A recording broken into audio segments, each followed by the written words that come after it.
A judge ordered a Vietnam vet to take off his Medal of Honor. What happened next shook the entire legal system.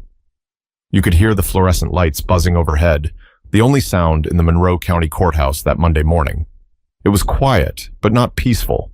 The kind of silence that settles right before something wrong gets said out loud. Harold Jennings sat 3 rows back from the bench, wearing a clean gray suit, freshly pressed, with his shoes shined so bright you could almost see the ceiling lights in them.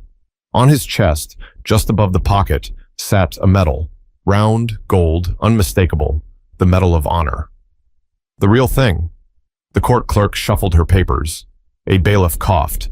Then the heavy door opened, and Judge Elizabeth Carrington stepped in, robes flowing behind her like a cape she didn't quite earn. She was a tall woman in her late 50s, sharp-shouldered, with a gaze that looked like it had been chiseled out of stone. She took her seat without glancing at the room. "Call the next matter," she said, already tapping her pen against the bench.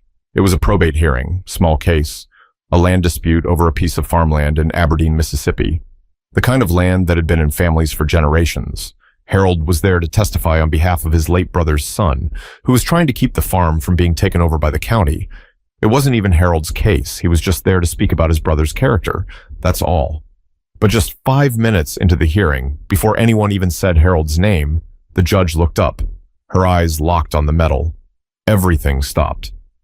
"Sir," she said, pointing toward Harold. "Yes, you. Step forward." Harold stood slowly.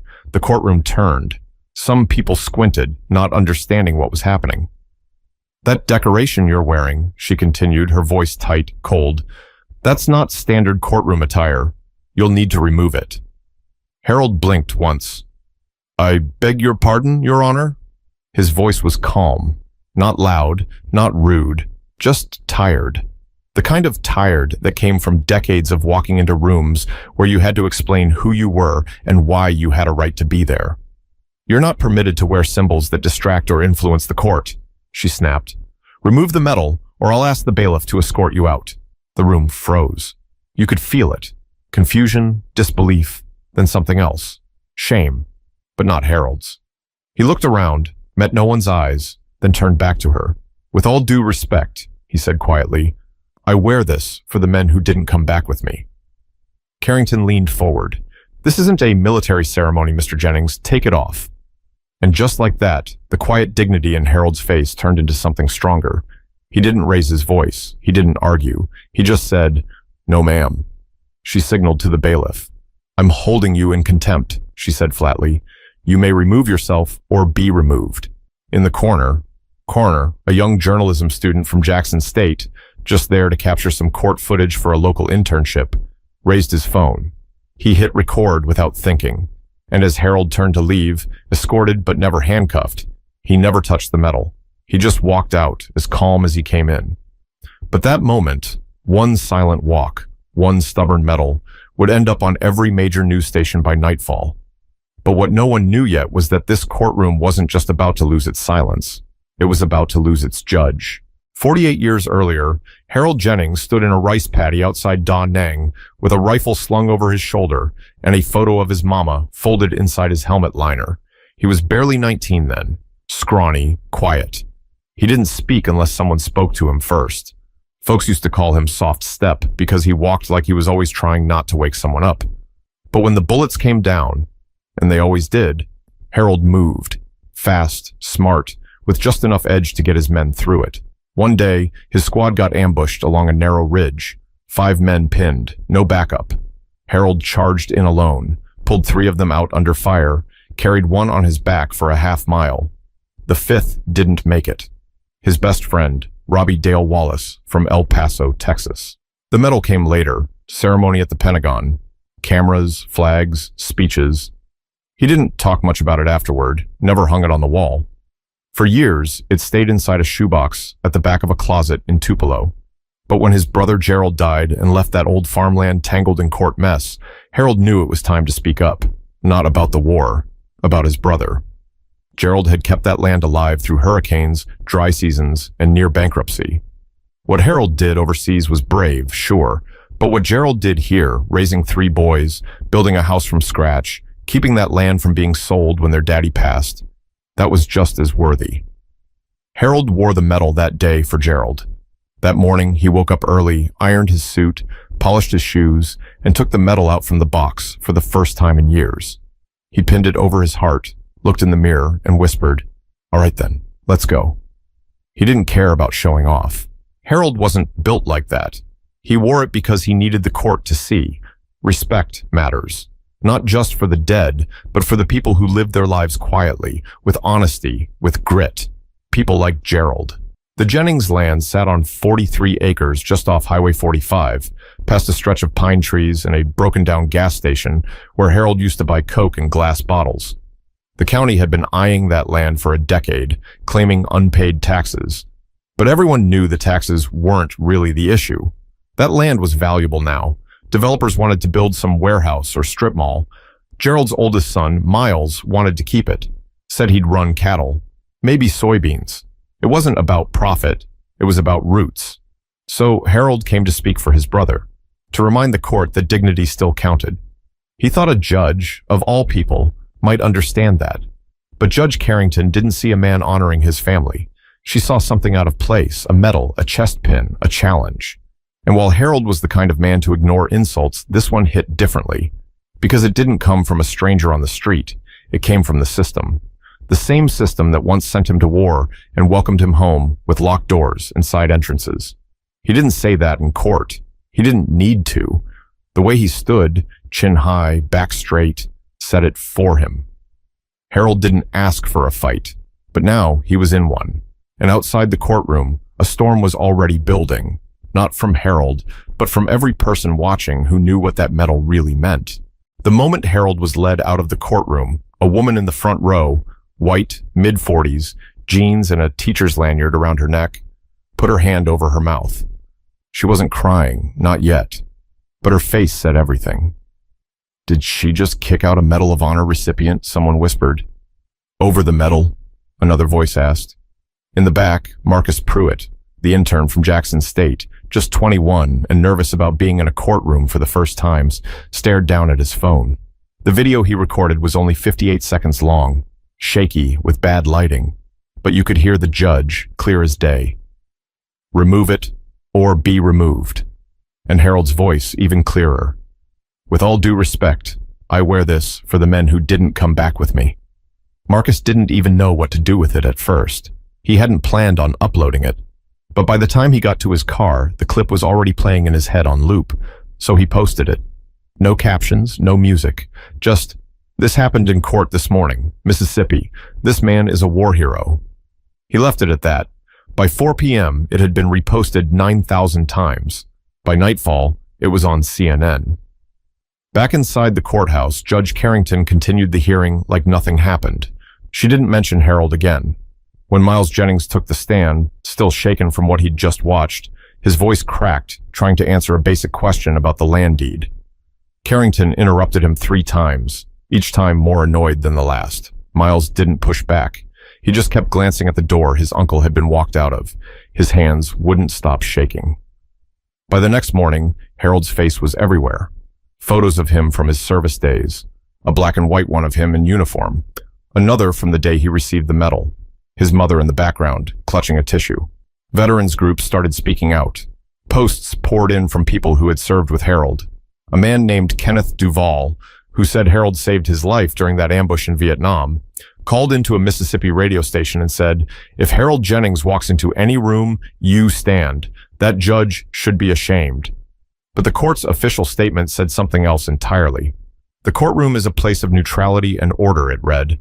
"Disruptive elements, including displays that may influence proceedings, are not permitted. This is standard practice." Standard practice. That's what they called it. Harold didn't say anything at first. He didn't do interviews. He didn't post. He stayed home in his quiet little house with his dog, a big mutt named Chief, and watched everything from a worn recliner with one armrest patched up in duct tape. He told a local reporter who knocked on his door, "I said what I had to say already. No need to say it twice." But other people were saying it for him. A group of Vietnam veterans from across the state drove to Monroe County the next day and stood outside the courthouse in silence, all of them wearing their medals, uniforms, some in full-dress blues, others just in jeans and jackets with patches. They didn't chant, didn't hold signs, just stood. One had a folded flag in his hands. Inside, Judge Carrington looked out her window and closed the blinds. But the problem wasn't outside her window anymore. It was crawling through her past, and it had just started scratching at the door. 2 days later, the courthouse lawn didn't look like it usually did. There were no angry protesters, no signs taped to sticks, no yelling, just more veterans, more families, more people standing still. A woman drove up from Lafayette with her teenage son, who had been considering the Marines. She handed Harold a letter, didn't say a word, just gave him a nod, and walked away. The envelope said, "Thank you for reminding my boy what honor looks like." Meanwhile, the video Marcus Pruitt uploaded had passed 3.5 million views. Someone added subtitles and posted a clean version. It ran on every morning show, every news feed. People who didn't know Harold, people who'd never even heard of Monroe County, started asking questions. Why would a judge humiliate a veteran like that? Why now? Why him? The questions didn't stop, and they weren't just online. The American Legion issued a statement. The veterans of foreign wars did too. Even Senator Lonnie Green from Baton Rouge posted a clip from the Senate floor saying, "If our courts cannot recognize valor when it's standing in front of them, then maybe we need to take a hard look at who we're trusting with the bench." Judge Carrington still hadn't said anything directly. She went quiet. No statements, no press. Her office said she was focusing on the docket and not engaging in public discourse. But Monroe County's residents weren't staying quiet.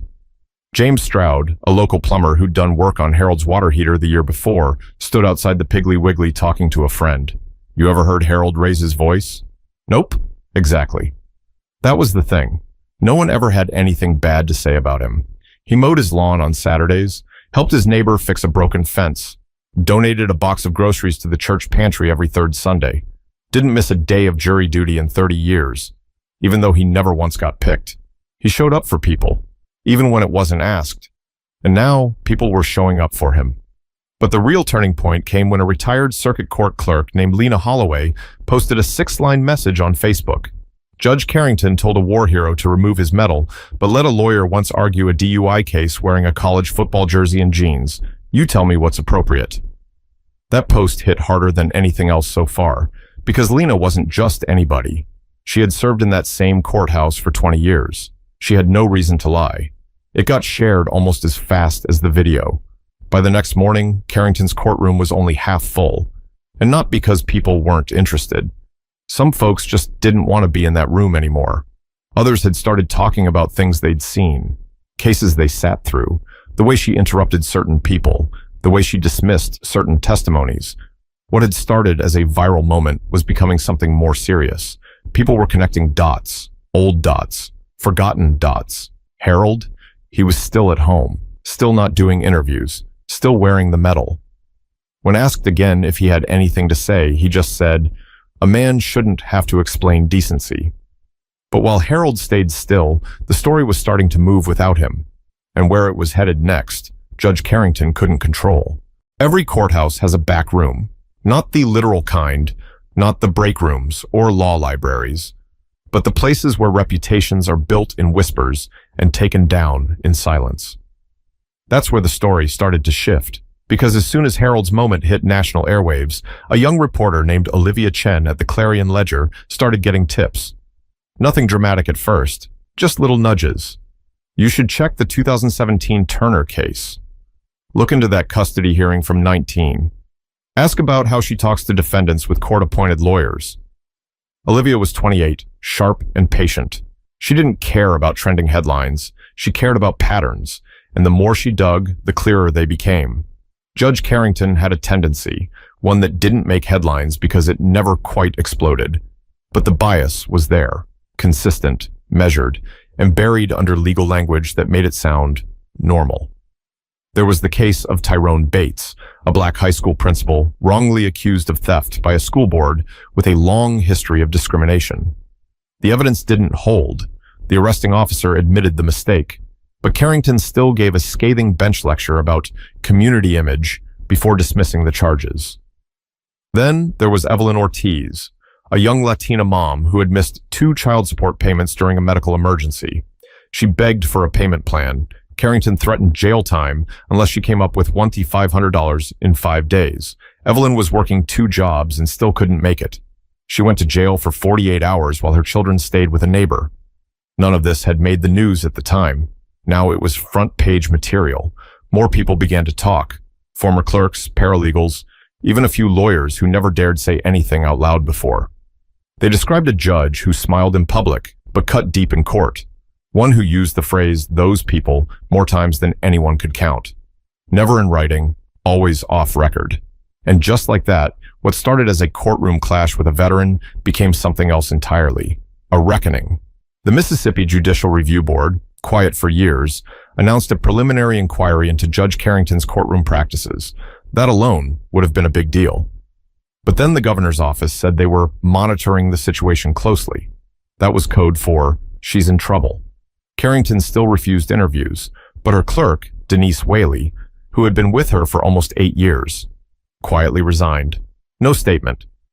Just walked out one Thursday afternoon with a cardboard box full of office supplies and a post-it note stuck to the side of her computer that simply read, "Truth always finds its way out." The walls were closing in. And Harold? He still hadn't said a word to the press. He was sitting on his back porch one morning sipping his coffee when his neighbor, Mr. Leon, walked over.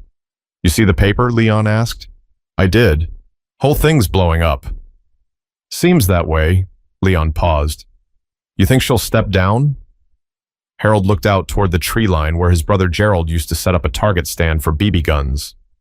"She don't seem the type," Harold said, "but pressure changes people." And pressure was all that was left, pressing down from every side, building into something no robe could hide behind. On the 3rd Monday after the incident, the Mississippi Judicial Review Board went public with their investigation. No more behind closed doors language, no more vague statements. They listed it plainly. Allegations of bias, misconduct, and repeated abuse of judicial discretion. They didn't say her name at first, but everybody knew who it was about. 2 days later, Good Morning America ran a segment titled, "When the Bench Gets It Wrong," featuring Harold's moment in court. They blurred the judge's face at first, but when legal records became public, the mask came off. Now it wasn't just whispers in court records, it was questions from every direction. MSNBC ran panels, local news brought in legal analysts. Even late-night talk shows cracked jokes about Carrington. One of them said, "Imagine telling a Medal of Honor recipient to take off his medal. That's like telling Rosa Parks to sit in the back for aesthetic balance." In courtrooms across the South, judges started to feel the weight. Quietly, subtly, they checked themselves, watched their tone, looked twice at the names on the docket, because the system was feeling exposed and no one wanted to be next. Meanwhile, Harold finally spoke. Not on TV, not on the radio, at a local VFW hall in Pontotoc during a fish fry. He took the mic after a few of the old-timers nudged him toward the stage. He didn't write anything down, just stood in front of about 50 people, mostly vets, mostly quiet, and said, "I've been to war. I've been broke. I've been misunderstood more times than I can count, but I've never been disrespected the way I was in that courtroom." He paused. "And the thing is, I ain't mad, not even bitter. I just think we ought to expect better from people who wear the robe." There was silence. Then a slow clap started in the back. A man with no legs and a baseball cap clapped once, then again, until the whole room followed. That clip went viral too, but in a different way. People shared it not because it was explosive, but because it was grounded, human, real. Across social media, the conversation started to shift. Less about outrage, more about accountability, more about how many people had been treated like Harold. Without cameras, without medals, without someone recording the moment. Even law students were watching. A class at Ole Miss used the case as a real-time ethics discussion. The dean reportedly said, "If you want to be a judge, you better act like someone you'd trust with your own story." The fire was spreading, not just about Harold, about the whole system. But while the state circled her with investigations and headlines, Judge Carrington herself was already making her next move, the kind that doesn't come with cameras, just silence. It came early on a Thursday morning, 3.5 weeks after the day Harold walked out of court. No press conference, no apology, no camera crews, just a single-page letter filed with the state. "I hereby resign from my position as circuit judge, effective immediately. Elizabeth Carrington was gone. The court calendar for the week was cleared by noon. Attorneys got emails pushing back hearings. Clerks started boxing up files. Her office door, once always cracked open, was now locked. No one saw her leave the building. Some say she used the back entrance. Others said she never came in at all. By the time the news hit local TV, people were already gathered outside the courthouse again. But this time, there were no uniforms, no medals, no flags. Just folks, neighbors, former plaintiffs, small business owners, standing around in the morning heat, talking about what it all meant. Inside, the judge's bench sat empty. No one said Harold's name that day in court, but everyone knew why the seat was vacant. That afternoon, a local news reporter stopped by Harold's home, camera in hand. He answered the door in jeans, a t-shirt, and an old army ball cap. When asked how he felt about the resignation, he didn't gloat. He didn't celebrate. "I didn't ask for her to lose her job," he said. "I asked to keep my medal on." Then he looked past the camera. People think dignity is a loud thing, that it has to come with shouting and fists in the air, but sometimes it just sits there, quiet, and doesn't move when it's told to. The station aired the clip that night. No music, no graphics, just Harold's voice, steady and tired, speaking like a man who'd been carrying a message for years, even before anyone wanted to hear it. Miles, his nephew, called later that night. "They're saying she left town." "Wouldn't surprise me," Harold said, "but wherever she goes, she's still got to sit with it." The land case, the whole reason Harold had gone to court in the first place, quietly resolved the next week. The county backed off. Miles got to keep the land. No grand gesture, no press statement, just a signed paper and a nod from a replacement judge who this time didn't say a word about Harold's medal. It was over. At least the courtroom part was. But what lingered, what would stay, was something harder to write down, harder to fit in headlines, because the story wasn't about who lost the bench. It was about who stood their ground without ever raising their voice. A few weeks later, Harold stood alone in his backyard, hands in his pockets, watching the wind bend the grass where his brother used to keep a vegetable garden. The tomato stakes were still there, rusted, leaning, but they hadn't held a plant in years. Chief, his old mutt, lay nearby in the shade, eyes half closed. It had been quiet since the resignation. No reporters, no more camera vans, no more phone calls. Just the regular sounds again. Cicadas, wind through the trees, the low rattle of a neighbor's mower. But something had changed. Not loud, just different. At the gas station, folks greeted Harold like they always did, but with a little more pause in their voice. A kind of respect that didn't need to be spoken out loud. He got 2 handwritten letters from young veterans, one from Arizona, the other from Ohio. Both said the same thing in different ways. "You made me feel like I mattered." Harold never tried to be a symbol. He never asked to stand for anything but his own story. But that story had stretched. It reached places he'd never set foot in, touched people who'd never worn a uniform, never walked into a courtroom, but knew what it felt like to be told, "You don't belong." And he never once removed the medal, not because it made him special, but because it belonged to the people who didn't make it back. The friends who never got to argue in court, or fix up a house, or walk a dog, or stand on a porch watching over old tomato stakes. Some folks wear their pride loud. Harold wore his quiet, and in the end, that quiet shook the walls of a system that had been standing too long on silence. If you take anything from this story, let it be this. Dignity doesn't have to shout, but it never folds.